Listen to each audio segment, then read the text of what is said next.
তুমি কি কখনো ভেবেছ তুমি আসলে কে?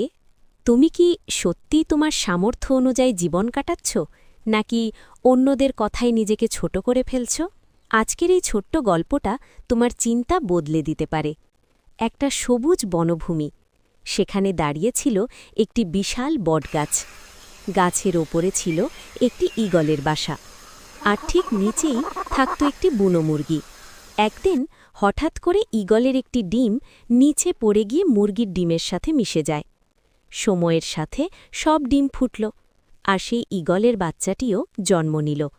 কিন্তু সে জানত না সে আসলে কে। সে মুরগিদের সাথে বড় হতে লাগল, মাটি খুঁড়ে খাবার খেত, আর সামান্য একটু উড়তে শিখল। একদিন সে আকাশে তাকিয়ে দেখল একটি ঈগল বিশাল ডানা মেলে গর্বের সাথে আকাশে উড়ছে। সে অবাক হয়ে জিজ্ঞাসা করল, মা, ওই পাখিটাকে?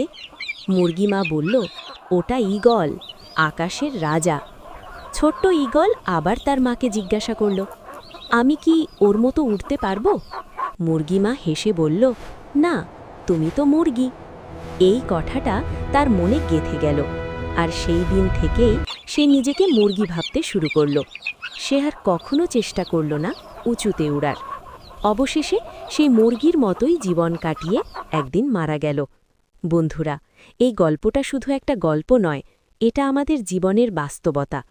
আমাদের চারপাশেও অনেক মুরগি আছে যারা বলে, তুমি পারবে না, এটা তোমার জন্য নয়, আর আমরা সেই কথাগুলো বিশ্বাস করে নিজের স্বপ্ন ছেড়ে দিই।